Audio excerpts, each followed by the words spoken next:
ನಮಸ್ಕಾರ ವೀಕ್ಷಕರೇ, ವಿಶೇಷ ಕಾರ್ಯಕ್ರಮಕ್ಕೆ ಸ್ವಾಗತ. ನಾನು ಭಾವನಾ ನಾಗಯ್ಯ. ಕರ್ನಾಟಕ ಕುರುಕ್ಷೇತ್ರದಲ್ಲಿ ಒಂದು ಮಿನಿ ಯುದ್ಧ ನಡೀತಾ ಇದೆ. ಆದರೆ ಈ ಮಿನಿ ಯುದ್ಧ ಯಾವುದೇ ಮಹಾ ಸಮರಕ್ಕೂ ಕೂಡ ಕಡಿಮೆ ಇಲ್ಲ. ನಾವಿವತ್ತು ಎರಡು ಮಿನಿ ಯುದ್ಧಗಳಲ್ಲಿ ಒಂದು ಕ್ಷೇತ್ರದಲ್ಲಿದ್ದೀವಿ. ಅದು ಕಾಂಗ್ರೆಸ್ನ ಅಭೇದ್ಯ ಕೋಟೆ. ಇವತ್ತಿನವರೆಗೆ ಬಿಜೆಪಿ ಆಗಲಿ ಬೇರೆ ಪಕ್ಷಗಳಾಗಲಿ ಯಾರೂ ಕೂಡ ಈ ಕೋಟೆಯನ್ನು ಭೇದಿಸೋದಕ್ಕೆ ಸಾಧ್ಯ ಆಗಲೇ ಇಲ್ಲ. ಈ ಬಾರಿ ಪ್ರಯತ್ನ ಪಡ್ತಾ ಇದ್ದಾರೆ. ಆದರೆ ಕಾಂಗ್ರೆಸ್ ಹೇಳ್ತಾ ಇದೆ ನಮ್ಮ ಕೋಟೆ ಮತ್ತಷ್ಟು ಸುಭದ್ರ ಅಂತ. ದಾವಣಗೆರೆ ದಕ್ಷಿಣ ಕ್ಷೇತ್ರದಲ್ಲಿ ನಾವಿದ್ದೀವಿ.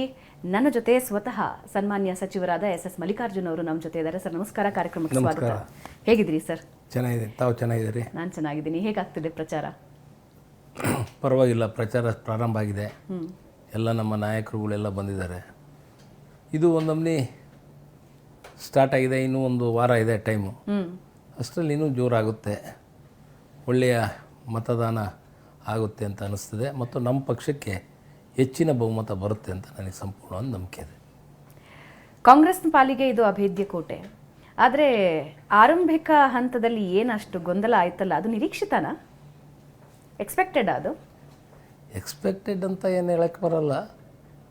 ಅನ್ಎಕ್ಸ್ಪೆಕ್ಟೆಡ್ ಆಗಿರ್ಬೋದು, ಎಕ್ಸ್ಪೆಕ್ಟೆಡ್ ಆಗಿರ್ಬೋದು. ಇದರಲ್ಲಿ ಏನು ಅಂತ ಮೇಜರ್ ಇಶ್ಯೂ ಅಲ್ಲ ಅದು. ಎಸ್ ಮಲ್ಲಿಕಾರ್ಜುನ್ ಅವರು ಇಷ್ಟು ಓಪನ್ ಆಗಿ ನಿರಂತರವಾಗಿ ಪ್ರಚಾರ ಅಥವಾ ಚರ್ಚೆ ಅಥವಾ ಸುದ್ದಿಯಲ್ಲಿದ್ದದ್ದು ಬಹಳ ಕಮ್ಮಿ ಅಂತ ಅನಿಸುತ್ತೆ. ತಾವಾಯ್ತು ತಮ್ಮ ಕೆಲಸ ಆಯಿತು ಅಂತ ಕೆಲಸದಲ್ಲಿ ಮಗ್ನರಾಗಿದ್ದವರು. ಆದರೆ ಎಲ್ಲೋ ಒಂದು ಕಡೆ ಈ ಬಾರಿಯ ಎಲೆಕ್ಷನ್ ಗಟ್ಟಿ ಹೋರಾಟಕ್ಕೆ ನಿಲ್ಲಬೇಕಾಗುವ ಸಂದರ್ಭವಂತ. ನಾನು ಬಿಹೈಂಡ್ ದಿ ಸ್ಕ್ರೀನ್ ವರ್ಕ್ ಮಾಡೋ ಮನುಷ್ಯ.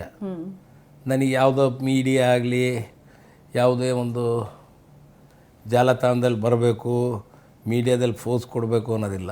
ಪ್ರಾಮಾಣಿಕವಾಗಿ ಕೆಲಸ ಮಾಡಬೇಕು. ಪ್ರಾಮಾಣಿಕವಾಗಿ ಪ್ರತಿಯೊಂದು ವಿಚಾರದಲ್ಲಿ ನಮ್ಮ ಕಾನ್ಸ್ಟಿಟ್ಯುನ್ಸಿಗಳಲ್ಲಿ ಹೇಳ್ಬೇಕಪ್ಪ ಅಂದರೆ ನಮ್ಮ ತಂದೆಯವರಿದ್ದಾಗೂ ನಾವೆಲ್ಲ ಮಾತಾಡ್ತಾಯಿದ್ವಿ, ನಾವೇ ಮಾಡ್ತಾಯಿದ್ವಿ. ಹೆಚ್ಚಿಗೆ ಜನಗಳು ವಿಶ್ವಾಸ ಗಳಿಸ್ಕೊಂಡು ಅವ್ರ ಜೊತೆ ಸಂಪರ್ಕದಲ್ಲಿ ರೆಗ್ಯುಲರಾಗಿ ಇರ್ತಾಯಿದ್ವಿ.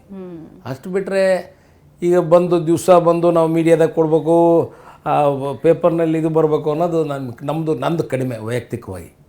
ನಾನು ಯಾಕೆ ಪ್ರಶ್ನೆ ಕೇಳಿದೆ ಅಂದರೆ, ಶಾಮನೂರು ಅವರು ಇದ್ದಾಗ ಬಹುಶಃ ಇಂಥ ಹೋರಾಟಗಳನ್ನು ಎಸ್ ಮಲ್ಲಿಕಾರ್ಜುನ್ ಅವರು ನೋಡಲಿಲ್ಲ. ಸೀಟಿಗಾಗಿ ಮತ್ತೆ ಹೇಳಿಕೆಗಳನ್ನು ಕೊಡಬೇಕಾಗಿರೋದು ಅಥವಾ ರಾಜೀನಾಮೆಯಂಥ ಯೋಚನೆ ಮಾಡಬೇಕಾಗಿರೋದು ಅಂತ. ಎಲ್ಲೋ ಇಡೀ ಉತ್ತರ ಕರ್ನಾಟಕ ಭಾಗ ಒಬ್ಬ ಶ್ರೇಷ್ಠ ನಾಯಕನನ್ನು ಕಳೆದುಕೊಂಡಿದೆ. ಅದರ ಜೊತೆಗೆ ಎಸ್ ಮಲ್ಲಿಕಾರ್ಜುನ್ ಅವರು ಮೊದಲ ಬಾರಿಗೆ ಹೋರಾಡಬೇಕಾಗಿ ಬಂದ್ಬಿಡ್ತಾ ಅಂತ. ಅವಾಗ ನಮ್ಮ ತಂದೆಯವರಿದ್ದರು, ಅವರ ಸೇವೆ ಮಾಡೋದೇ ನಮ್ಮದು ಕೆಲಸ. ಯಜಮಾನರು ಏನು ಹೇಳ್ತಾರೆ ಅದನ್ನು ಕೇಳ್ತಿದ್ವಿ, ನಾವು ಜಾಸ್ತಿ ಮಾತನಾಡ್ತಿರ್ಲಿಲ್ಲ. ಈಗ ಯಜಮಾನ್ರಿಲ್ಲ, ಮತ್ತು ನಾವು ಲೀಡ್ ಮಾಡಬೇಕಾಗಿದೆ. ಅವಾಗ ಯಜಮಾನ್ರಿದ್ದಾಗ ಅವ್ರು ಹೆಂಗೆ ಹೇಳ್ತಾರೆ ನಾವು ಹೇಳ್ದಂಗೆ ಅವ್ರು ಕೇಳ್ತಾಯಿದ್ರು, ಅವ್ರು ಹೇಳ್ದಂಗೆ ನಾವು ಕೇಳ್ತಾಯಿದ್ವಿ. ಅವ್ರಿಗೆ ಮುಂದ್ಬಿಟ್ಟು ನೀವೇ ಮಾಡಿರಿ ಅಂತಂದು ಕೆಲಸ ಹೇಳ್ತಿದ್ವಿ. ಹಂಗಾಗಿ ನಡ್ಕೊಂಡು ಹೋಗ್ತಾಯಿತ್ತು. ಈಗ ಅವರಿಲ್ಲ. ಅದು ಹೆಂಗೆ ಅಂದರೆ ತಲೆ ಮೇಲೆ ಒಂದು ಕೈ ಯಾವಾಗಲೂ ಇರ್ತಾ ಇತ್ತು. ಎಂಥದ್ದೇ ಸಮಸ್ಯೆ ಬಂದರೂ ಅಪ್ಪಾಜಿ ಅಂದರೆ ಅಲ್ಲೊಂದು ಮಾರ್ಗದರ್ಶನ ಸಿಕ್ಕೋದು, ಹಿಂಗೆ ಮಾಡು ಅಂತ ಹೇಳೋರು. ಹಂಗೆ ಯಾವಾಗ ಹೇಳಿಲ್ಲ, ನಾವು ಮಾಡಿದ್ಕೊ ಹ್ಞೂ ಅಂತಿದ್ರು. ಅವ್ರು ಯಾವಾಗಲೂ ಮಾರ್ಗದರ್ಶನ ಮಾಡಿಲ್ಲ ನಮಗೆ. ನಾವೇನು ಮಾಡ್ತಿದ್ವಿ ಅದನ್ನು ಸರಿ ಇದೆ ಬಿಡಪ್ಪ ಅಂತಂದು ಹೇಳಿದ್ರು. ಎಲ್ಲರನ್ನೂ ಒಗ್ಗೂಡಿಸ್ತಿದ್ವಿ, ಮಾಡ್ತಿದ್ವಿ, ಮಾಡಿ ನಡ್ಕೊಂಬರ್ತಾಯಿತ್ತು. 94ರಿಂದನೂ ನಾವು ರೆಗ್ಯುಲರಾಗಿ ಚುನಾವಣೆಯಲ್ಲಿ ಪಾರ್ಟಿಸಿಪೇಟ್ ಮಾಡ್ಕೊತ ಬರ್ತಾಯಿದ್ವಿ. 97ನಲ್ಲಿ ಅವರು MP ಚುನಾವಣೆ ನಿಂತರು, MP ಚುನಾವಣೆ ಗೆದ್ದರು. ಅದಾದಮೇಲೆ ನಾನು ಬೈ ಎಲೆಕ್ಷನ್ನಲ್ಲಿ ನಿಂತ್ಕೊಂಡೆ. ಅವಾಗ ಇದೇ ಟೈಪ್ 2 ಇಯರ್ಸ್ ಇದಿತ್ತು ಟೈಮು. ಆ ಟೈಮಲ್ಲಿ ನನ್ನ ಎಲೆಕ್ಟ್ ಮಾಡಿದರು ಇದೇ ದಕ್ಷಿಣದ ಜನ. ಅಂದ್ರೆ ಅವಾಗ ಒಂದಿತ್ತು, ದಾವಣಗೆರೆ ಸಿಟಿ ಒಂದಿತ್ತು. ಆಮೇಲೆ ಮಾಯ್ಕೊಂಡ ಮತ್ತು ದಾವಣಗೆರೆ ಸೇರಿ 2001ನಲ್ಲಿ 99ನಲ್ಲಿ ಮತ್ತೆ ನಾನು ಎಲೆಕ್ಟ್ ಆದೆ. ಅವಾಗ ದಕ್ಷಿಣದಿಂದನೇ, ದಾವಣಗೆರೆ ಸಿಟಿಯಿಂದ. ಅದಾದಮೇಲೆ 2008ಅಲ್ಲಿ ಡಿಲಿಮಿಟೇಷನ್ ಆಯಿತು. ಅಲ್ಲಿಗೆ ನಾನು ಆ ಸೈಡ್ ಮಾಯ್ಕೊಂಡ 2 ಕಾನ್ಸ್ಟಿಟ್ಯುನ್ಸಿಗೂ ಡಿವೈಡ್ ಆಗಿ Davanagere south, Davanagere north and Mayakonda 3 constituency ಆದವು. ಮಾಡಿಬಿಟ್ಟು ಅವಾಗ ನಾನು ನಾರ್ತಿಗೆ ಹೋದೆ, ಅವರು ಸೌತಲ್ಲಿ ಆದರು. ಅವರು 6 ಸತಿ ಗೆದ್ದರು, ನಾನು 2 ಸತಿ ಗೆದ್ದೆ. ಅವರು 1 ಸತಿ MP ಆದರು. ಅಷ್ಟು ನಡೆದಿದ್ದು ಫ್ಯಾಕ್ಟ್ರಿ. ಈಗ 2026ಅಲ್ಲಿ ಈಗ ಆಲ್ಮೋಸ್ಟ್ ಈ ಕಾನ್ಸ್ಟಿಟ್ಯುನ್ಸಿನ ಉಳಿಸ್ಕೊಂಡು ಬೆಳೆಸ್ಕೊಂಡು ಬರ್ತಾಯಿದ್ದೀವಿ. ಅಪ್ಪಾಜಿಯವರ ಜೀವನದ ಹೋರಾಟ ಏನು ಕಡಿಮೆ ಇರಲಿಲ್ಲ. ಶಾಸಕರ ಸ್ಥಾನದ ಟಿಕೆಟ್ಗೋಸ್ಕರ ಆಗಲಿ ಅಥವಾ KPCC ಅಧ್ಯಕ್ಷ ಸ್ಥಾನಕ್ಕಾಗಲಿ ಎಲ್ಲದಕ್ಕೂ ಒಂದು ಹೋರಾಟ ನಡೀತು. ನಾನು ಯಾಕೆ ಈ ಪ್ರಶ್ನೆ ಕೇಳ್ತಿದ್ದೀನಿ ಅಂದರೆ SS ಮಲ್ಲಿಕಾರ್ಜುನ್ ಅವರು ಅಪ್ಪನನ್ನ ಕಳೆದುಕೊಂಡ ಕೆಲವೇ ದಿನಗಳಲ್ಲಿ ತಾವು ಒಂದು ಟಿಕೆಟ್ಗೋಸ್ಕರ ಹೋರಾಟಕ್ಕೆ ಇಳಿಬೇಕು. ಟಿಕೆಟ್ ನಾನು ಹೋರಾಟ ಏನು ಮಾಡಿಲ್ಲ ರೀ. ನಾನು ಟಿಕೆಟ್ಗೆ ಯಾಕಷ್ಟು ಗೊಂದಲ ಆಯಿತು? ಗೊಂದಲ ಏನಾಗಿಲ್ಲ, ಗೊಂದಲ ಇಟ್ಸ್ ಎ ಕ್ರಿಯೇಷನ್. ನಾನು ಕೇಳಿದರೆ ಯಾಕೆ ನಾನು ಕೇಳಿದ್ರೆ ಇದು ಏನು ಗೊಂದಲನೇ ಅಲ್ಲ. ಈಗ ನಾನು ಆಗಲೇ ಹೇಳ್ದಂಗೆ ಎಲ್ಲರೂ ಕುಂತು ಮಾತಾಡಿದ್ರೆ ಮುಗಿದು ಹೋಗೋದು. ಪ್ಲಸ್ ನಾನು ಹೈಕಮಾಂಡ್ ಮೇಲೆ ಬಿಟ್ಟೆ, ಅವರು ಹೈಕಮಾಂಡ್ ಮೇಲೆ ಬಿಟ್ಟರು. High command has taken A decision, that's it. ಅಪ್ಪ ಅವ್ರನ್ನ ಮಿಸ್ ಮಾಡ್ಕೊಂಡ್ರೆ ಯಾವಾಗ? ಡೆಫಿನೆಟ್ಲಿ ಮಿಸ್ ಆಗಿದೆ. ಅಪ್ಪ ಅವ್ರು ಇದ್ದಿದ್ರೆ ಈ ಸಂದರ್ಭದಲ್ಲಿ ಮಗನಿಗೆ ಏನು ಹೇಳ್ತಿದ್ರು? ಅಲ್ಲ, ನಾನು ಹೇಳಿದ್ನಲ್ರಿ, ಅವ್ರು ಇರೋ ತನಕ ಅವ್ರು MLA ಆಗಬೇಕು ಅಂತಿದ್ದೆ ನಾನು. ಓಕೆ, ಇಂಥದ್ದೇ ಒಂದು ಸಿಚುವೇಶನ್ ಬಂತು ಅಂತ ಇಟ್ಕೊಳ್ಳಿ SS ಮಲ್ಲಿಕಾರ್ಜುನ್ ಅವರೇ. ಅಪ್ಪ ಅವ್ರ ಕ್ಷೇತ್ರ ಅಲ್ಲ, ಯಾವುದೋ ನಿಮ್ಮ ಇಷ್ಟದ ಕ್ಷೇತ್ರ ಇತ್ತು, ನಿಮ್ಮ ಕೈಯಲ್ಲಿ ಇದ್ದಿದ್ದ ಕ್ಷೇತ್ರನೋ ಇತ್ತು. ಆ ಸಂದರ್ಭದಲ್ಲಿ ಅದನ್ನು ಬಿಟ್ಕೊಡ್ಬೇಕಾ ಬೇಡವಾ ಅನ್ನೋ ಗೊಂದಲ ಏನಾದರೂ ಇರ್ತಿತ್ತು. ಅಪ್ಪ ಅವ್ರು ಏನು ಹೇಳಿರ್ತಿದ್ರು ನಿಮಗೆ? ಲಾಸ್ಟ್ ಚುನಾವಣೆ ಯಾವುದು, ಅವರು 92 ಇಯರ್ಸ್ ಇತ್ತು ಅವಾಗ ಅವ್ರ ಏಜು. 92 ಇಯರ್ಸ್ ಇದ್ದಾಗ ನಾನೇ ಕೇಳಿದೆ, ಏನು ನಿಲ್ತಿರೋ, ಏನು ಮಾಡ್ತೀರಿ ಅಂದೆ. ನಾನೇನಾಗೇನೋ ಫಿಟ್ ಇಲ್ಲೇನೋ ಅಂದರು. ಫಿಟ್ ಇಲ್ಲೇನೋ ಅಂದರು. ಆಮೇಲೆ ನಾನು ನಿಲ್ಬೇಕು, ಇನ್ನು 2 ಚುನಾವಣೆ ಮಾಡ್ತೀನಿ ಅಂದರು. ಆಯ್ತು ಮಾಡಿರಿ ಅಂದೆ. ನೆಕ್ಸ್ಟ್ ಡೇ ದೇವಸ್ಥಾನಕ್ಕೆ ಹೋಗಿ ಮಂಗಳಾರತಿ ಮಾಡಿಸಿ ಪೂಜೆ ಮಾಡಿಸಿ ಯಾವುದೋ ಇನೋವಾ ಕಾರಲ್ಲಿ ಹೋದರು ಒಂದು ರೌಂಡು. ವಾರ್ಡ್ಗಳೆಲ್ಲ ಏನಿದೆ, ಹೆಂಗೆ ಪರಿಸ್ಥಿತಿ ಹೆಂಗಿದೆ ಅಂತ ನೋಡಲಿಕ್ಕೆ. ಅವ್ರಿಗೆ ಯಾಕೆ ಕುಂತು ಹತ್ತಕ್ಕೆ ಸರಿ ಹೋಗಲಿಲ್ಲ ಕಾರು. ನೆಕ್ಸ್ಟ್ ಡೇ ಬಗ್ಗಿ ತಗೊಂಡ್ರು. ಯಾವುದೋ ಏರ್ಪೋರ್ಟಲ್ಲಿ ಬಗ್ಗಿಗಳು ಇರ್ತಾವಲ್ರಿ, ಹಾಸ್ಪಿಟ್ಲಿಂದ ಬಗ್ಗಿ ತರಿಸ್ಕೊಂಡು ಬಗ್ಗಿಯಲ್ಲಿ ಎಲ್ಲ ಕಡೆಗೆ ಟ್ರಾವೆಲ್ ಮಾಡಿ ಸಾಯಂಕಾಲ ಬಂದು ನಾನು ಕಂಟೆಸ್ಟ್ ಮಾಡ್ತಾ ಇದ್ದೀನಿ ಅಂದರು. ಅವಾಗ ವಿರೋಧ ಪಕ್ಷದವ್ರು ನನಗೆ ಕೇಳಿದರು, ಅವ್ರು ಕಂಟೆಸ್ಟ್ ಮಾಡ್ತಾರೆ ಅಂತ. ಹೌದಾ ಅಂದರು. ಹೌದು, ಇನ್ನು 2 ಎಲೆಕ್ಷನ್ ಮಾಡಿಸ್ತಾನೆ ನಮ್ಮ ಅಪ್ಪನ ಕುಟಾಗ ಅಂತ ಹೇಳಿದ್ದೆ ನಾನು. ಆವಾಗ ಆ ನಮೂನಿ ನಾನು ಮಾತಾಡಿದ್ದೆ. ಹಂಗೆ ಅವಾಗ ಚುನಾವಣೆಯಲ್ಲಿ ಜನಗಳೇ ಅವರಿಗೆ ಮತವನ್ನು ಹಾಕಿ ಗೆಲ್ಲಿಸಿದ್ರು. ಅವ್ರು ಬರೀ ಒಂದು ರೌಂಡು ಓಣಿಯಲ್ಲೆಲ್ಲ ಹೋಗಿ ಬಂದಾಗ ಪಾಪ ಕಣ್ಣಾರೆ ನೋಡಿದ್ದು ನಾವು, ನಮಸ್ಕಾರ ಮಾಡಿ ನಾವು ಹಾಕ್ತೀವಿ ಹೋಗಜ್ಜ ಅಂತ ಹೇಳಿ ಅವರು ಮತವನ್ನು ಹಾಕಿದರು. ಅಷ್ಟು ವಿಶ್ವಾಸದಾಗಿರೋಂಥ ಕಾನ್ಸ್ಟಿಟ್ಯೂನ್ಸಿ ಇದು. ಶಾಮನೂರು ಶಿವಶಂಕರಪ್ಪ ಅವರ ಇಲ್ಲದ ಮೊದಲ ಎಲೆಕ್ಷನ್ ನೀವು ಎದುರಿಸ್ತಾ ಇರೋದು, ನಿಮ್ಮ ಇಡೀ ಕುಟುಂಬ ಎದುರಿಸ್ತಾ ಇರೋದು. ಯಾವಾಗಾದ್ರೂ ಚರ್ಚೆ ಆಯಿತಾ? ಅಪ್ಪ ಇಲ್ಲದ ಮೊದಲ ಎಲೆಕ್ಷನ್, ಮೊದಲ ರಾಜಕೀಯ ನಡೆ? ನನಗೇನು ಅದ್ರ ಬಗ್ಗೆ ಚಿಂತೆ ಮಾಡಿಲ್ಲ ನಾನು. ಇದು ಯಾಕೆಂದರೆ ಇವಾಗ ನಂದು ಆಲ್ಮೋಸ್ಟ್ 12-13 ಚುನಾವಣೆ ಮಾಡಿದ್ದೀನಿ. ಎಲ್ಲ ಚುನಾವಣೆನೂ ನೋಡಿದ್ದೀನಿ. ಈ ಚುನಾವಣೆನೂ ಮತ್ತು ಜೊತೆಗೆ ಅದನ್ನು ಮಾಡ್ತಾಯಿದ್ದೀವಿ. ಇದರಲ್ಲಿ ಅಂದ್ರೇನು ತಂದೆಯವರು ಇಲ್ಲ ಅನ್ನೋದು ಒಂದೇ ಕೂಗು ಬಿಟ್ಟರೆ ಚುನಾವಣೆ ಮಾಡಬೇಕು. ಮತ್ತು ಅವರ ಇದ್ದಂಥ ಒಂದು ಪ್ಲೇಸ್ ಇದು, ಅವರು MLA ಆದಂಥ ಪ್ಲೇಸ್. 5 ಇಯರ್ಸ್ ಟರ್ಮ್ ಇರುತ್ತೆ. ಸೊ 5 ಇಯರ್ಸ್ ಟರ್ಮಲ್ಲಿ 2.5 ಇಯರ್ಸ್ ಆಗಿದೆ. ಹೌದು, ಇನ್ನು 2.5 ಇಯರ್ಸ್ ಇದೆ. ಇದ್ದಾಗ ಮತ್ತು ಅದು ಕಂಪ್ಲೀಟ್ ಆಗಬೇಕಾ ಆ ಟರ್ಮು? ಆ ನಿಟ್ಟಿನಲ್ಲಿ ಇವತ್ತು ಚುನಾವಣೆ ನಡೀತಾ ಇದೆ. ಸಮರ್ಥ ಮೇಲೆ ಒಂದು ದೊಡ್ಡ ಭಾರ ಇದೆ ಅನ್ಸುತ್ತಾ? ಲೆಗಸಿನ ತೊಗೊಂಡು ಹೋಗಬೇಕು ಮುಂದಕ್ಕೆ ಅಂತ. ತಾತ ಏನೇನು ಕೆಲಸ ಕಾರ್ಯಗಳು ಮಾಡಿದ್ದಾರೆ, ಅವರ ಅಭಿವೃದ್ಧಿ ಕಾರ್ಯಗಳು, ಅವರು ಜನರನ್ನು ನೋಡ್ಕೊಂಡಿದ್ದ ರೀತಿ. ನಾನು ಹೀಗೆ ದಾವಣಗೆರೆಯಲ್ಲಿ ಸುತ್ತಮುತ್ತ ಮಾತನಾಡುವಾಗ ಅಥವಾ ಜನರನ್ನು ಮಾತನಾಡಿಸುವಾಗ ಅವ್ರು ಹೇಳಿದ್ದು, ಜನರನ್ನು ಭಾಳ ಚೆನ್ನಾಗಿ ನೋಡ್ಕೊಂಡಿದ್ದಾರೆ ಶಾಮನೂರು ಶಿವಶಂಕರಪ್ಪ ಅವರು, ಯಾರನ್ನು ಕಂಡ್ರೂ ಪ್ರೀತಿ ಕೊಟ್ಟಿದ್ದಾರೆ ಅಂತ. ದೊಡ್ಡ ಜವಾಬ್ದಾರಿನ ಮೊಮ್ಮಗನಿಗೆ ಇದೆ, ಡೆಫಿನೆಟ್ಲಿ ಇದೆ. ಈಗ ನಿನ್ನೆ ದಿವಸ ನಾನು ಒಂದು ಇಂಟರ್ವ್ಯೂ ನೋಡಿದೆ. ಈಗ ಅವನು ಎಷ್ಟು ಓಪನ್ನಾಗಿ ಮಾತಾಡಿದ್ರೆ, ಯಾರೋ ಮುಸ್ಲಿಂ ಏರಿಯಾದಲ್ಲಿ ಇಂಟರ್ವ್ಯೂ ಮಾಡಿದಾಗ ಅವರು ಇಂಟರ್ವ್ಯೂನಲ್ಲಿ ನನಗೆ ಗೊತ್ತಿಲ್ಲ, ಬೇಕಾದ್ರೆ ಆಮೇಲೆ ತೋರಿಸ್ತೀನಿ ನಾನು. ಅವ್ರು ಎಷ್ಟು ಚೆನ್ನಾಗಿ ಹೇಳಿದರು ಅಂದರೆ, ನಾವು ಹರಿಜನರಾಗಿರ್ಬೋದು, ಗಿರಿಜನರಾಗಿರ್ಬೋದು, ಮುಸ್ಲಿಮ್ ಆಗಿರ್ಬೋದು, ಬ್ಯಾಕ್ವರ್ಡ್ ಆಗಿರ್ಬೋದು, SC ST ಆಗಿರ್ಬೋದು, ಯಾರು ಹೋದ್ರು ಬೆಡ್ರೂಮ್ನಾಗ ನನಗೆ ಕರ್ಕೊಂಡೋಗಿ ಮಾತಾಡಿಸ್ತಾ ಇದ್ರು ಅಂದರು. ಜಾತಿ ಅನ್ನೋದು ನಮ್ಮ ಫ್ಯಾಮಿಲಿಯಲ್ಲೇ ಬಂದಿಲ್ಲ. ಎಲ್ಲರೂ ಸೇರಿ ನಾವು, ನಮ್ಮ ಫ್ಯಾಮಿಲಿಯಲ್ಲಿ ಎಲ್ಲ ಜಾತಿಯವರು ಸೇರೇ ಈ ಪಕ್ಷ ಇರೋದು, ಕಾಂಗ್ರೆಸ್ ಪಕ್ಷ. ಮತ್ತು ನಮ್ಮ ಫ್ಯಾಮಿಲಿಗೂ ಅದಕ್ಕೆ ಸರಿಸಮಾನವೂ ಹೋಗಿದ್ದೀವಿ. ಆ ವಿಚಾರದಲ್ಲಿ ಎರಡೇ ಮಾತಿಲ್ಲ. ಇಷ್ಟು ಜನರ ಪ್ರೀತಿನ ಶಾಮನೂರು ಶಿವಶಂಕರಪ್ಪ ಅವರು ಪಡ್ಕೊಂಡಿದ್ದಾರೆ. ಮಗ ಯಂಗ್ ಬ್ಲಡ್, 3ನೇ ಜನರೇಷನ್, ಉತ್ಸಾಹ ಹುಮ್ಮಸ್ಸು ಎಲ್ಲ ಇರುತ್ತೆ.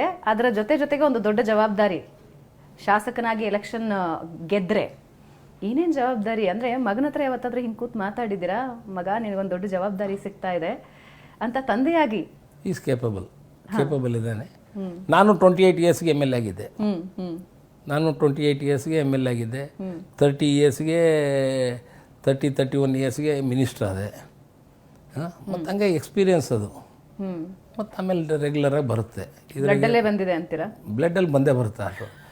ಈಗ ಪ್ರಭಾ ಇದ್ದಾಳೆ, ಅವ್ರ ಅಜ್ಜ ಒಳ್ಳೆ ಪಂಚಾಯತ್ದಾರರು.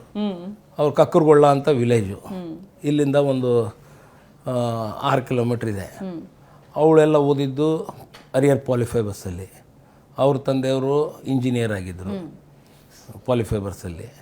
ಅಲ್ಲಿ ಇದ್ದಾಗ ಅವ್ರ ಅಜ್ಜ ಅಲ್ಲಿ ಊರಲ್ಲೆಲ್ಲ ಪಂಚಾಯತಿಗಳು ಮಾಡ್ಕೊಂತ, ಅದು ದೊಡ್ಡ ಫ್ಯಾಮಿಲಿನೇ ಪಂಚಾಯತಿ ಮಾಡೋದ್ರಲ್ಲಿ. ಎಲ್ಲ ಕಮ್ಯುನಿಟಿಯವ್ರು ಕೂತ್ಕೊಂಡ್ಬಿಟ್ಟು ಪಂಚಾಯತಿ ಅದು ಬ್ಲಡ್ನಾಗ ಬಂದೈತೆ ಅವಳನ್ನ. ಹಂಗೆ ನಮ್ಮದ್ರಲ್ಲಿ ಒಂದು ಬ್ಲಡ್ನಾಗ ಬಂದೈತಿ. ಸೊ ಎರಡು ಬ್ಲಡ್ ಸೇರಿದಾಗ ಇದು ಒಳ್ಳೆ ಬ್ರೀಡೇ ಬರ್ಬೇಕಲ್ರಿ.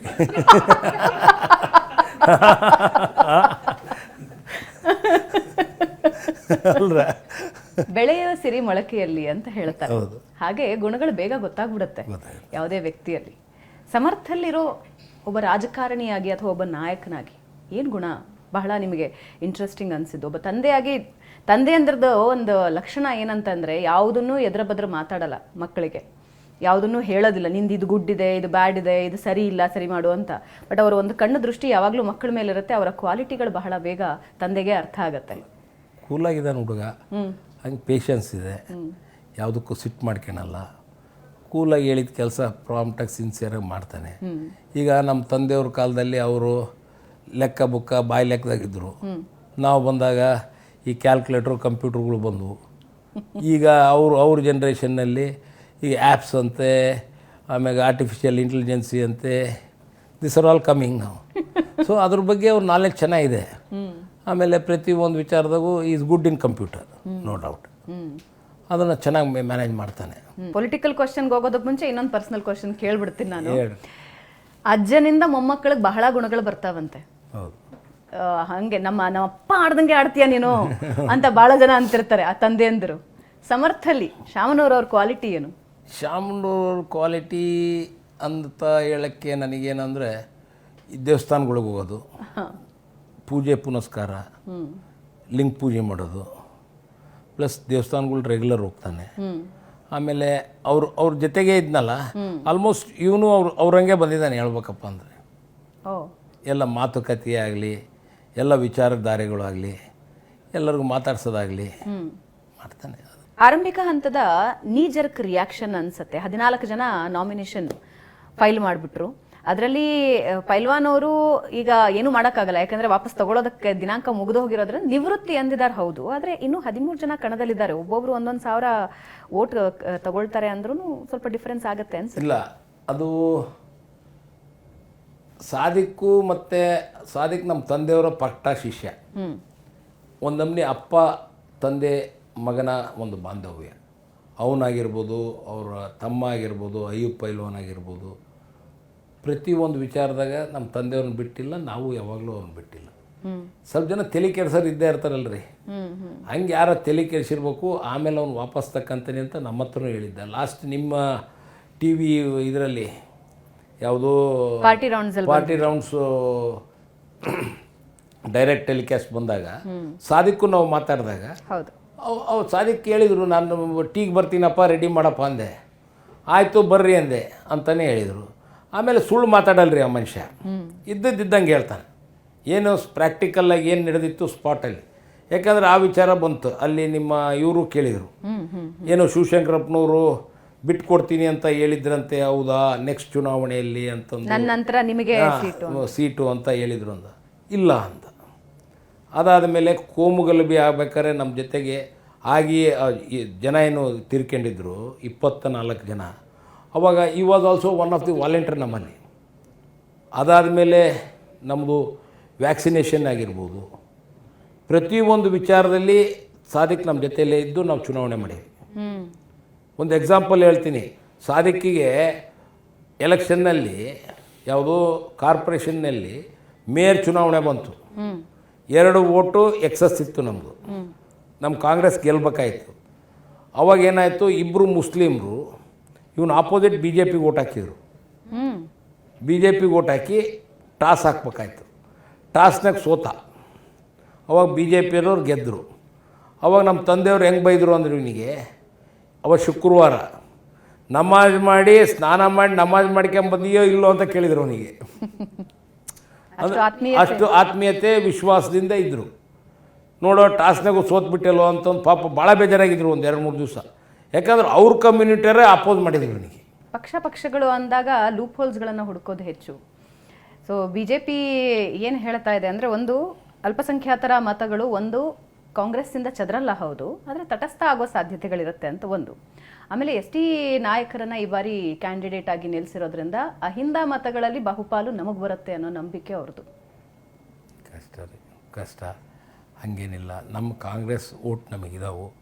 ಕಾಂಗ್ರೆಸ್ನಲ್ಲಿ ಈಗ ಹೇಳ್ಬೇಕಪ್ಪ ಅಂದರೆ ಆಲ್ಮೋಸ್ಟ್ ಎಲ್ಲ ಕಮ್ಯುನಿಟಿಯರು, ಆದರೆ ಎಸ್ಪೆಷಲಿ ನಮ್ಮ ಕಾನ್ಸ್ಟಿಟ್ಯೂನ್ಸಿ ಮಾತ್ರ ಕಮ್ಯುನಿಟಿ ವೈಸ್ ನೋಡೇ ಇಲ್ಲ ನಾವು. ಎಲ್ಲ ಕಮ್ಯುನಿಟಿದು ಸಪೋರ್ಟ್ಸ್ ಇದೆ.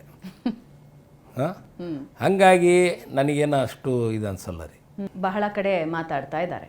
ನಾನು ಇವೆಲ್ಲ ಯಾಕೆ ಪ್ರಶ್ನೆಗಳನ್ನ ಕೇಳ್ತಾ ಇದ್ದೀನಿ ಅಂದರೆ, ಏನಾಗ್ತದೆ ಅನ್ನೋದನ್ನು ನಾನು ತಿಳ್ಕೊಳ್ಳೋ ಪ್ರಯತ್ನ ಪಡ್ತಾ ಇದ್ದೀನಿ. ಒಂದು ಥಿಯರಿ ವರ್ಕ್ ಸೋಷಿಯಲ್ ಮೀಡಿಯಾದಲ್ಲಿ ಎಲ್ಲ ಕಡೆ ಹರಿದಾಡ್ತಾ ಇದೆ. ಸೊ ಅಲ್ಪಸಂಖ್ಯಾತರ ಅಸಮಾಧಾನ ಇದೆ, ಅದು ಸ್ವಲ್ಪ ಯೂತಲ್ಲಿ ಜಾಸ್ತಿ ಇದೆ. ಅವರು ಇವತ್ತು ನಾವು ಸುಮ್ಮನಾದ್ವಿ ಅಂತ ಹೇಳಿದ್ರೆ ಇನ್ನು 20 ವರ್ಷ ನಮಗೆ ಅಧಿಕಾರ ಅಂದರೆ ಸೀಟ್ ಸಿಗೋದಿಲ್ಲ, ಅಥವಾ ಸೀಟಿಗೆ ನಮ್ಮ ಹೆಸರು ಆಗೋದಿಲ್ಲ. ಈಗ ನಾವು ಸೋಲಿಸಿದ್ವಿ ಅಂತ ಹೇಳಿದ್ರೆ ಮುಂದಿನ ಸಲ ನಮಗೆ ಟಿಕೆಟ್ ಸಿಗುತ್ತೆ ಅಂತ ಒಂದು ಕ್ಯಾಲ್ಕುಲೇಷನ್ ಏನೋ ವರ್ಕ್ ಆಗ್ತಿದೆಯಂತೆ, ಹೌದಾ? ಅಂದರೆ ಸೋಲಿಸಿ BJPನ ಗೆಲ್ಸ್ಬೇಕಾ? ಹಾಂ, BJPನ ಗೆಲ್ಸಿದ್ರೆ ನೆಕ್ಸ್ಟ್ ನಮಗೆ ಟಿಕೆಟ್ ಸಿಗುತ್ತೆ ಹಾಗಾದ್ರೆ ಅಂತ. BJPನ ಗೆಲ್ಸಿದ್ರೆ ಇವ್ರಿಗೆ ಟಿಕೆಟ್ ಸಿಗಲ್ಲ. BJPನ ಗೆಲ್ಸಿದ್ರೆ ಭಾಳ ಕಷ್ಟ ಆಕೈತೆ. ಊರು ನೆಮ್ಮದಿಯಿಂದ ಇರಕ್ಕೆ ಬಿಡ್ಬೇಕು. ಊರು ನೆಮ್ಮದಿಯಾಗಿರ್ಬೇಕು ಮುಖ್ಯ. ಒಂದು ಫ್ಯಾಮಿಲಿ ಪಾಲಿಟಿಕ್ಸ್ ಆಗೋಯ್ತು. ಅಮ್ಮ ಸಂಸದರು, ಅಪ್ಪ ಸಚಿವರು, ಈಗ ಮಗ ಶಾಸಕ ಆಗಬೇಕು, ಎಲ್ಲ ಇವರಿಗೆ ಬೇಕಾ, ಬೇರೆಯವ್ರಿಗೆ ಕೊಡೋದಿಲ್ವಾ, ಹೊಸಬ್ರಿಗೆ ಅವಕಾಶ ಇಲ್ವಾ ಅಂತ ಹೆಂಗೆ ತಗೋತೀರಿ ಆ ಆರೋಪನ? MP ಚುನಾವಣೆಯಲ್ಲಿ ಪ್ರಭಾಂಗ್ ನಿಲ್ಲಿಸ್ಬೇಕು ಅಂತ ನಾನು ಕೇಳಿದ್ದಿಲ್ಲ. ನಮ್ಮ ತಂದೆಯವರು ಬೇಡ ಅಂದಿದ್ರು, ನಾನು ಬೇಡ ಅಂದಿದ್ದೆ.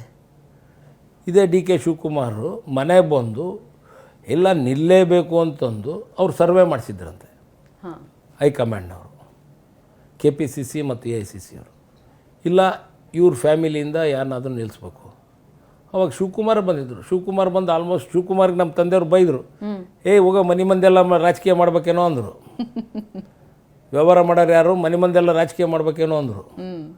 ಅಂದು ಕಳಿಸಿದಾಗ ಇಲ್ಲ ನೀವು ನಿಲ್ಲಿಸಲೇಬೇಕು ಅಂತ ಗಲಾಟೆ ಮಾಡಿ ಶಿವಕುಮಾರ್ ಕೇಳಿರ್ಬೇಕಾರೆ ಶಿವಕುಮಾರ್ಗೂ ನಮ್ಮ ಅಧ್ಯಕ್ಷರಿಗೆ ಡೆಪ್ಟಿ CM ಅವರೇ ಪ್ರೆಷರ್ ಮಾಡಿ ಅದರಿಂದ ನಾನು ನಿಲ್ಲಿಸಲ್ಲ ಅಂತಂದೆ. ನಿಲ್ಲಿಲ್ಲ, ನಾನು ನಿಲ್ಲಿಲ್ಲ, ಅವರು ಮಂಜುನಾಥ್ ನಿಲ್ಲಿಸಿದ್ವಿ. ಈ ಸತಿ ಅವರು ಇಲ್ಲ ನಿಲ್ಲಿಸಲೇಬೇಕು ನಿಮ್ಮ ಫ್ಯಾಮಿಲಿ ಅಂತಂದು ನಿಲ್ಲಿಸಿದ್ರು. ಈ ಟೈಮು ಅದನ್ನೇ ಹೇಳಿದರು. ಗೆಲ್ಲರಿದ್ದರೆ ಕ್ಯಾಂಡಿಡೇಟ್ ಇದ್ದರೆ ಒಟ್ಟು BJP ಗೆಲ್ಲಬಾರ್ದು, ಕಾಂಗ್ರೆಸ್ ಗೆಲ್ಬೇಕು. ಹಂಗಾಗಿ ಅವರು ಸಮರ್ಥಿಗೆ ಈ ಸತಿನೂ ಅದನ್ನೇ ಹೇಳಿದರು, ನಿಲ್ರಪ್ಪ ಅಂದರು. ನಾನು ಯಾವಾಗಲೂ ಟಿಕೆಟ್ ಕೇಳಿಲ್ಲ ರೀ.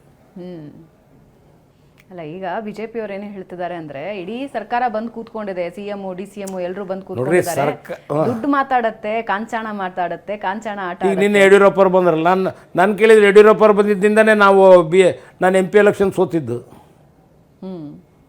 ಹಿಂದೆ ಯಡಿಯೂರಪ್ಪ ಅವ್ರು ಬಂದು ಕಾಂಚಾಣನೇ ಕೊಟ್ಟಿದ್ರು ಅನಿಸ್ತತಿ. ಅವಾಗ ಎಲ್ಲರೂ ಮಾತಾಡಿದರು. ಕಾಂಚಾಣ ಮಾತಾಡೋಕ್ಕೆ ಕಾಂಚಾಣ ಇರ್ಬೇಕಲ್ರಿ ಫಸ್ಟ್ ಆಫ್ ಆಲ್ ಕೊಡೋಕ್ಕೆ. ಅವೆಲ್ಲ ಸುಳ್ಳು. ಜನಗಳ ವಿಶ್ವಾಸ ಮುಖ್ಯ. ಈಗ 92 ಏನು ಕಮ್ಯುನಲ್ ಕ್ಲಾಶ್ ಆಯಿತು, 93 ಕಮ್ಯುನಲ್ ಕ್ಲಾಶ್ ಆಯಿತು. ಅವಾಗ ನಮ್ಮ ತಂದೆಯವರು ಇನ್ನು ಪೊಲಿಟಿಕ್ಸ್ನಾಗ ಇರಲಿಲ್ಲ. ಪೊಲಿಟಿಕ್ಸ್ನಾಗ ಇದ್ದರು, ಆದರೆ ಶಾಸಕರೇನು ಇರಲಿಲ್ಲ. ಅವಾಗ ಅವರು 25,000 50,000 ರೂಪಾಯಿ ಸತ್ತವ್ರ ಮನೆಗೆ ನಾನೇ ಹೋಗಿ ಕೊಟ್ಟು ಬಂದಿದ್ದೀನಿ. ಅದಕ್ಕೆ ಅವರಿಗೆ ಪ್ರತಿಯೊಂದು ಮನೆಗೆ ಹೋಗ್ಬಿಟ್ಟು ಅವರ ಬಡವರೆಲ್ಲ ಸತ್ತರು. ಇವರೆಲ್ಲ ಲೀಡ್ರುಗಳು ಮನೆಗೆ ಕೂತ್ಕೊಂಡ್ಬಿಟ್ರು ಬಿಡ್ರಿ. ಪೊಲೀಸ್ ಸ್ಟೇಷನಿಗೆ ಅವ್ರಿಗೆ ಹಾಕಿದ್ರು, ಪೊಲೀಸ್ನವ್ರಿಗೆ ಹಾಕಿದ್ರು, ಎಲ್ಲರೂ ಹೊಡೆದು ಪಾಪ ಬಳ್ಳಾರಿ ಜೈಲಂತೆ, ಆ ಜೈಲಂತೆ, ಈ ಜೈಲಂತೆ ಹೋಗಿ ಪಾಪ 6 ತಿಂಗಳು 8 ತಿಂಗಳು ಜೈಲಿನಾಗಿದ್ದು ಬಂದರು. ಅವ್ರೇನು ಗುಂಡು ಹೊರಿಸ್ಕೊಂಡು ಸತ್ರಲ್ಲ, ಅವ್ರ ಮನೆಗಳಿಗೆ ಅವತ್ತು ನಾವು ಅಸೋಸಿಯೇಷನ್ ಮುಖಾಂತರ ಪ್ಲಸ್ ನಮ್ಮ ತಂದೆಯವರು 25,000 50,000 ರೂಪಾಯಿ ಕೊಟ್ಟರು. ಹೊಡ್ತಾ ತಿಂದರಿಗೆ, ಗೋಲಿಗೆ ಬಿದ್ದರಿಗೆ, ಸತ್ತರಿಗೆ 50,000, ಇನ್ನು ಗೋಲಿ ಬಿದ್ದರಿಗೆ 25,000 ನಾನೇ ಕೊಟ್ಟು ಬಂದೆ. ಅವಾಗೂ ನಮ್ಮ ಸಾಧಿಕ್ಕಾಗಲಿ ನಾವಾಗಲಿ ಎಲ್ಲರೂ ಸೇರಿ ಜೊತೆಗೆ ಕೆಲಸ ಮಾಡಿದ್ವಿ. ಎಲ್ಲ ಪ್ರತಿಯೊಂದು ಬಡವರಿಗೆ ಎಲ್ಲರಿಗೂ ಒಂದು ರೀತಿಯಿಂದ ಅವರಿಗೆ ಅವತ್ತು ನೀವು ನೋಡ್ಬೇಕಾಯ್ತು, ತರಕಾರಿ ಮಾರೋರಾಗಿರ್ಬೋದು, ಆಟೋ ಓಡಿಸೋರಾಗಿರ್ಬೋದು, ಡೈಲಿ ಕೆಲಸ ಎಲ್ಲ ದುಡಿಮಿಲ್ಲ, ಏನು ಮಾಡ್ಬೇಕ್ರಿ? ಅದು ಮತ್ತೆ ಮರು ಕಲ್ಪನೆ ಕಲ್ಪಿಸ್ಬಾರ್ದು. ಜಮೀರ್ ಅವರ ಸೈಲೆನ್ಸು ಎಲ್ಲೋ ಒಂದು ಸ್ವಲ್ಪ ಸಮಸ್ಯೆ ಉಂಟು ಮಾಡುತ್ತಾ? ಅಂದರೆ ಅವರು ಕ್ಷೇತ್ರಕ್ಕೆ ಬರೋದು, ಪ್ರಚಾರದಲ್ಲಿ ಭಾಗಿಯಾಗೋದು, ಆಗದೇ ಇರೋದು ಇಂಪ್ಯಾಕ್ಟ್ ಮಾಡುತ್ತೆ ಜೋರು ಅಂತ. ನನಗೇನ ಈಗ ನಿನ್ನೆ ಮುಖ್ಯಮಂತ್ರಿಗಳು ಹೇಳಿದರು, ಜಮೀರ್ ಅವ್ರ ಹತ್ರ ಮಾತಾಡಿದ್ದೀನಿ, ನಾನು ಮಾತಾಡಿದ್ದೀನಿ. ಈಗ ಅವನೇನು ನನಗೇನು ಹೊಸಬಲ್ಲ. ಈಗ ನಾನು ಅವನಿಗೆ ಹೋಗೋಬಾರು ಅಂತಲೇ ಮಾತಾಡ್ತೀನಿ, ಅವನು ನನಗೆ ಬಾರಪ್ಪ ಮಲ್ಲಪ್ಪ, ಬಾರಪ್ಪ ಸೋಕಾರ ಅಂತ ಕರಿತಾನೆ. ಹಂಗಾಗಿ ಇದ್ರಾಗೇನು ಏಕವಚನ ಅನ್ನೋದು ನಮ್ಮ ದಾವಣಗೆರೆ ಭಾಷೆದಾಗ ಅಂದಾನೆ. ಅದನ್ನೇ ದೊಡ್ಡದಾಗಿ ಅದನ್ನೇ ಒಂದು ಮೀಡಿಯಾದಾಗ ಅದನ್ನೇ ತಿರುಗಿಸಿ ಇದು ಮಾಡಿದ್ರೆ ನಾನೇನು ಮಾಡಲಿ? ಇಬ್ರು ದೋಸ್ತಿದ್ದೀರಾ? ದೋಸ್ತೆ ನಾವೇನು, ಅವನಿಗೆ ಜಮೀರ್ ಬೇರೆ ಅಲ್ಲ, ನಾನು ಬೇರೆ ಅಲ್ಲ. ಸೊ ಎಲ್ಲ ಪ್ರಾಬ್ಲಮ್ ಸಾಲ್ವ್ ಆಗಿದೆ ಇಬ್ಬರ ಮಧ್ಯೆ? 100% ಆಗುತ್ತೆ ಬರ್ರಿ, ಅದೆಲ್ಲೋ ಕತೆ. ಜಮೀರ್ ಏನು ಬೇರೆ ಅಲ್ಲ. ಒಬ್ಬ ತಂದೆಯಾಗಿ ಸಮರ್ಥ ಶಾಸಕ ಆದರೆ, ಫಲ ದೇವರಿಗೆ ಬಿಟ್ಟಿದ್ದು ಅಥವಾ ಮತದಾರರಿಗೆ ಬಿಟ್ಟಿದ್ದು, ಶಾಸಕ ಆದರೆ ಏನು ಕನಸಿದೆ ನಿಮಗೆ? ಯಾವ ಅಭಿವೃದ್ಧಿ ಕೆಲಸಗಳ ಬಗ್ಗೆ, ಅಥವಾ ಶಾಮನೂರು ಸರ್ ಉಳಿಸಿ ಹೋಗಿರುವಂಥ ಯಾವ ಕೆಲಸಗಳಾಗಬೇಕು ಅನ್ಸುತ್ತೆ ನಿಮಗೆ? ಸಾಕಷ್ಟು ಕೆಲಸಗಳು ಇದಾವ್ರಿ, ಇನ್ನೂ ಸಾಕಷ್ಟು ಕೆಲಸ ಮಾಡಬೇಕಾಗಿದೆ. ಈಗ ನಾನು ಆಗಲೇ ಹೇಳ್ದಂಗೆ ಅವರಿಗೆ ಪ್ರತಿಯೊಂದು ವಿಚಾರದಲ್ಲಿ ನಮ್ಮ ಭಾಗಿಯಾಗಬೇಕು. ಅವ್ರಿಗೆ ಎಜುಕೇಷನ್ ಕೊಡೋದಾಗಿರ್ಬೋದು, ಹೌಸಿಂಗ್ ಮಾಡೋದಾಗಿರ್ಬೋದು, ಮತ್ತು ಹೆಲ್ತ್ ಬಗ್ಗೆ ಆಗಿರ್ಬೋದು, ಇವೆಲ್ಲವೂ ಇನ್ವಾಲ್ವ್ ಆಗಬೇಕು. ಈಗ ಫಾರ್ ಎಕ್ಸಾಂಪಲ್ ಹೇಳ್ಬೇಕಪ್ಪ ಅಂದರೆ, ಈಗ ಹಿಂದೆ ಕೋವಿಡ್ ಆಯ್ತು ರೀ 21-22 ಕೋವಿಡ್ ಆದಾಗ ನಮ್ಮ ತಂದೆಯವರು ರೌಂಡ್ಸ್ ಹೋಗಿದ್ರು. ಇವ್ರಿಗೆ ಮಾಸ್ಕ್ ಹಾಕಿ ಅಂದ್ರೆ ಒಂದು ದಿವಸ ಮಾಸ್ಕ್ ಹಾಕಿ ಹೇಳಿಲ್ಲ ಇವರು, ಯಾರೋ ನಮ್ಮ ಫಾದರು. ಇವರು ರೌಂಡ್ಸ್ ಹೋಗಿದ್ರು. ರೌಂಡ್ಸ್ ಹೋದಾಗ ಒಂದು ಸ್ವಲ್ಪ ಎಲ್ಲ ವಾರ್ಡ್ಗಳಾಗಿ ಹೋದಾಗ ಅವ್ರಿಗೆ ಎಲ್ಲ ಕಡೆಗೆ ಹೋದ್ರೂ ಕಾರ್ನಾಗ ಕುತ್ಕೊಂಡಾದ್ರು ರೆಸ್ಪೆಕ್ಟ್ ಕೊಡೋರು ಜನ, ಎಲ್ಲರೂ ರೆಸ್ಪೆಕ್ಟ್. ಅಲ್ಲಿ ಏನು ಮಾಡಿದರು, ಕ್ಯೂನಲ್ಲಿ ಒಂದು 500 ಜನ ನಿಂತಿರೋರು ಆ ವಾರ್ಡ್ನಾಗ, 800 ಜನ 500 ಜನ ವಾರ್ಡ್ನ್ಯಾರು. ಅಲ್ಲಿ ಒಂದು ಹಾಸ್ಪಿಟ್ಲ್ ಆಗಿರ್ಬೋದು, ಸ್ಕೂಲ್ ರೂಮ್ಸ್ ಆಗಿರ್ಬೋದು, ಅಲ್ಲಿ ವ್ಯಾಕ್ಸಿನೇಷನ್ ಕೊಡ್ಬೇಕಾಯ್ತು. ಅವು ಕೊಡಬೇಕಾದ್ರೆ ಇವರು ವ್ಯಾಕ್ಸಿನೇ ಬರ್ತಾ ಇದ್ದಿದ್ದೆ 50ರಿಂದ 100, 150. ಕ್ಯೂ ನೋಡಿದರೆ 500-1000 ಜನ. ಅದ್ರಾಗ ಮತ್ತೆ ರಾಜಕೀಯ, ಅವ್ನು ನಮ್ಮ ಪಾರ್ಟೇನೋ ಇವ್ನು ನಿಮ್ಮ ಪಾರ್ಟೇನೋ, ಸಾಯೋದ್ರಿಗೂ ರಾಜಕೀಯ, ಬದುಕ್ಸೋದ್ರಿಗೂ ರಾಜಕೀಯ. ಇವು ಅವ್ನು ನಮ್ಮ ಪಾರ್ಟೇನೋ ಅವ್ನು ಮುಂದೆ ಬಾ, ಇಲ್ಲ ಪಕ್ಕದ ರೂಮ್ಗೆ ಹೋಗಿ ವ್ಯಾಕ್ಸಿನ್ ತಗ ಅನ್ನೋದು, ಇದೆಲ್ಲ ನಡೀತು. ಅದಕ್ಕೆ ಅವ್ರು ಏನಂದರು, ನನ್ನ ಹತ್ರ ಬಂದು, ಮಲ್ಲು ಹಿಂಗೆ ಮಾಡ್ತದಾರ, ಏನು ಮಾಡ್ಬೇಕು ನೋಡ ಇಲ್ಲಿ ಅಂದರು. ಸೊ ಒಂದು ವ್ಯಾಕ್ಸಿನ್ ತರಿಸ್ಬಿಡು ಎಲ್ಲರಿಗೂ, ನಾವು ಕೊಡೋಣ, ಸರ್ಕಾರದಿಂದ ಬರೋದು ಲೇಟ್ ಆಕತಿ, ಜನ ಸಾಯೋದು ನೋಡೋಕ್ಕಲ್ಲ ಅಂದರು.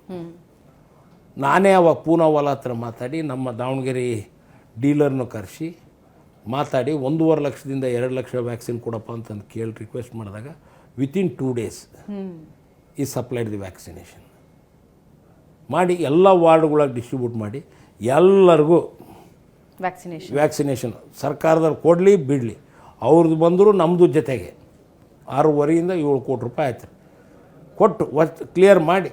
ಒಟ್ಟು ಅದು ದಟ್ ಈಸ್ ಲೈಫ್. ಲೀಡರ್ಶಿಪ್ಪು, ಮಾನವೀಯತೆ, ಅದಕ್ಕೆ ಮನುಷ್ಯತ್ವ, ಅದಕ್ಕೆ ಅನ್ನೋದ್ರಿ ಪ್ರಯತ್ನ ಅಂತೂ ಎರಡೂ ಪಕ್ಷಗಳಿಂದ ಆಗ್ತಾ ಇದೆ, ಫಲ ದೇವರಿಗೆ ಬಿಟ್ಟಿದ್ದು. ಆದರೆ ಸಮರ್ಥ MLA ಆದರೆ, ಒಬ್ಬ ತಂದೆಯಾಗಿ ಯಾವ ಕನಸು ಹೊತ್ತಿದ್ದೀರಿ? ಏನು ಕೆಲಸ ಆಗಬೇಕಿದೆ ಕ್ಷೇತ್ರಕ್ಕೆ ನಿಮ್ಮ ಪ್ರಕಾರ? ಅಥವಾ ಶಾಮನೂರು ಅವರ ಯಾವ ಕನಸು ಉಳಿದು ಹೋಗಿದೆ ಸಮರ್ಥ ಮಾಡುವಂಥದ್ದು? ಈಗ ನಂದು ಇಂಡಿವಿಜುವಲ್ ಕೇಳಿದರೆ ಬೇಸಿಕ್ಸ್ ಪ್ರೊವೈಡ್ ಮಾಡ್ಬೇಕು ನಾವು. Okay, water facilities, your health, housing, education, ಇವಿಷ್ಟು ಫಸ್ಟ್ ಬೇಕು ನಮಗೆ. ಜನಗಳಿಗೆ ಅದು ತಲುಪಬೇಕು, ಕಟ್ಟ ಕಡೆ ಮನುಷ್ಯನಿಗೂ ಅದು ಇರಬೇಕು. ಈಗ ಅದನ್ನೇ ನಾನು ಹೇಳ್ತಾ ಇದ್ದೆ, ಅವಳ ಹತ್ರನೂ ಅದನ್ನೇ ಮಾತಾಡ್ತಾ ಇದ್ದೆ, ನಮ್ಮ ಪ್ರಭಾನ ಹತ್ರ. ಒಂದು ಇನ್ಶೂರೆನ್ಸ್ ಪಾಲಿಸಿ ಮಾಡಿಸು ಯಾರಿಗೆ ಲೋಕಲ್. ಈಗ ಫಾರ್ ಎಕ್ಸಾಂಪಲ್ ಈಗ CM ರಿಲೀಫ್ ಫಂಡ್ಗೆ ಹೋಗ್ಬೇಕು. ಈ ಮುಂಚೆ ಏನೋ ಯಶಸ್ವಿನಿ ಇತ್ತು, ಈಗ ಅಷ್ಟು ಇದರಲ್ಲಿ ಬರ್ತಾಯಿಲ್ಲ. ಬೇರೆ ಯಾವುದೋ ಪ್ರಧಾನಮಂತ್ರಿ ಹೆಲ್ತ್ ಇದಂತ ಇದೆ, ಅದ್ರಲ್ಲಿ ಕಡಿಮೆ ಇದೆ. ಈಗ up to 5 lakhs, 6 lakhs, 10 lakhs ತನಕ ಅವ್ರಿಗೆ ಏನಾದರೂ ಒಂದು ಇನ್ಶೂರೆನ್ಸ್ ಪಾಲಿಸಿ ಇದ್ದರೆ, ಫ್ಯಾಮಿಲಿ ಇನ್ಶೂರೆನ್ಸ್ ಮಾಡಿದರೆ ಒಳ್ಳೇದಾಗ್ತದೆ, ಬೆನಿಫಿಟ್ ಆಗುತ್ತೆ. ಅಂಥವು ಹೊಸ ವ್ಯವಹಾರ ಹುಡುಕಿ ಅಂಥವು ಮಾಡಿರಿ ಅಂತಂದೆ. ಅದೇ ರೀತಿ ಈಗ ಎಜುಕೇಷನ್ನು, ಈಗ ಆ ಸೈಡು ಆಲ್ಮೋಸ್ಟ್ ಸ್ಕೂಲು ಕಾಲೇಜ್ ಇಲ್ಲ, ಕಾಲೇಜ್ ಒಂದು ಕೊಡಬೇಕು. ಆ ಒಂದು ಕಾಲೇಜ್ ಕೊಡೋ ವ್ಯವಸ್ಥೆ ಮಾಡಬೇಕು, ಎಜುಕೇಷನ್ ಕೊಡ್ಬೇಕು. ಅದ್ರಾಗ ಎಸ್ಪೆಷಲಿ ಮುಸ್ಲಿಂ ಹೆಣ್ಮಕ್ಳಂತೂ ಭಾಳ ಸಾಕಷ್ಟು ಜನ ಈಗ ಭಾಳ ಓದ್ತದಾರೆ, ಭಾಳ ಶಾರ್ಪ್ ಅದಾರ, ಇಂಟೆಲಿಜೆಂಟ್ ಅದಾರ. ಅಂಥವ್ರಿಗೆ ಎಜುಕೇಷನ್ ಕೊಡಬೇಕು. ಮತ್ತು ಬೇಸಿಕ್ ಎಲ್ಲ ಊರು ಸ್ವಚ್ಛ ಇರಬೇಕು, ಕ್ಲೀನ್ ಇರಬೇಕು.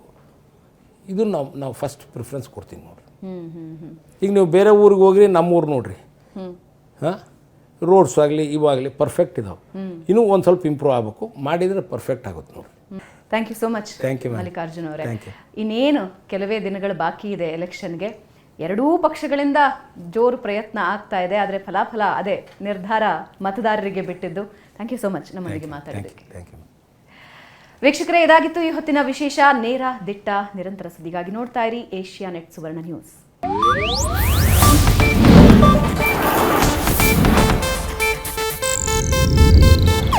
ಇದು ಏಷ್ಯಾನೆಟ್ ನ್ಯೂಸ್ ನೆಟ್ವರ್ಕ್ ಪ್ರಸ್ತುತಿ.